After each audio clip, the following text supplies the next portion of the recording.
Bismillahirrahmanirrahim. Iyyaka na'budu wa iyyaka nasta'in. Today, Pakistan and its people stand in confrontation with each other.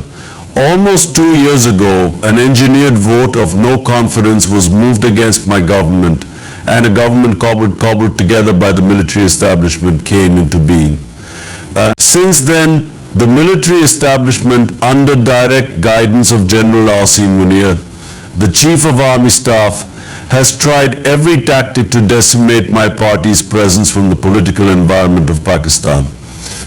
The oppression, torture, and denial of our election symbol have been extensively documented, but nothing has worked for the military and the powerless civilian leadership acting as its puppets.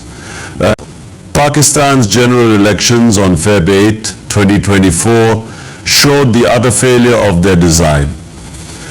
With no single electoral symbol in the country, where the vast majority of voters are guided by a party symbol, the people came out and voted overwhelmingly for candidates supported by my party, the PTI, despite standing as independents with a host of diverse symbols.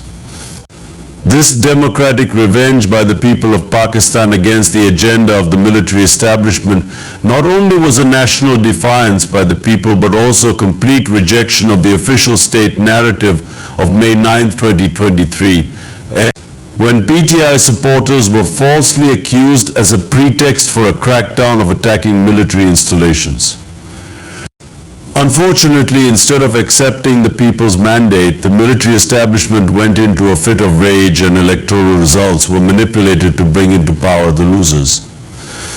The same vote tampering was seen in the recent by-elections. As a result, today Pakistan is at a dangerous crossroads. The people have shown in no uncertain terms their rejection of state electoral machinations and of the oppression, incarceration and torture of not just the PTI leadership, but also of its workers. The military leadership has been subjected to overt criticism at a level unseen before in our history. The government is a laughingstock of more oppression and violence. The response of the state has been to unleash more oppression and violence not just on party workers but also on journalists and human rights defenders. Social media restrictions have been put in place with a complete ban on the X platform. Perhaps the most ominous development has been the systematic attempt to destroy the independent functioning of the judiciary at all levels.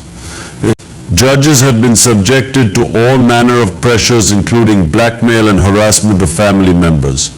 As a result, our trials on false charges are conducted with no proper defense allowed and no concern for the law of the land and the Constitution.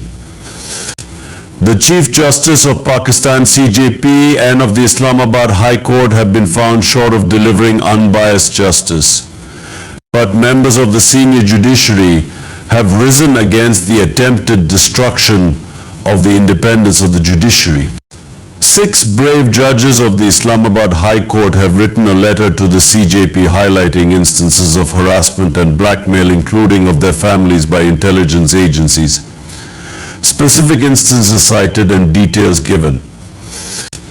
This is unprecedented in our history, although informally many knew what was happening to the senior judiciary, but for such a letter to have come from these judges shows the level of despair, anger and frustration. The sorry state of judicial affairs is reflected in the hesitancy shown by the CJP, who eventually felt compelled to act, but instead of calling for a full bench hearing of the Supreme Court and summoning those named by the 6 judges, he has sought to put the 6 judges effectively in the dock. With an economy in crisis, spiraling prices, and a people politically angry at having their electoral mandate stolen and being economically beleaguered, the state stands isolated. Unwilling to mitigate its grave errors which have led Pakistan to this precarious juncture and unable to go beyond its mantra of oppression and violence against critics, the state is treading the same path it trod in 1971. When it lost East Pakistan, now Bangladesh. At the same time, it is seeing an upsurge in terrorism and a growing alienation in Balochistan, where the issue of enforced disappearances is growing in severity. On Pakistan's borders, India has already admitted to undertaking assassinations inside of Pakistan, and the international border with Afghanistan remains volatile. The military establishment's expectation of unquestioning support from the US in return for the provision of access to airspace and related facilities to the US for military purposes has been punctured after the publication of the latest US State Department's country reports on human rights practices, which highlights the many human rights violations in Pakistan. Again, seeking salvation by relying on support from the International Monetary Fund when there is a confrontation with the people will not result in any stability for Pakistan.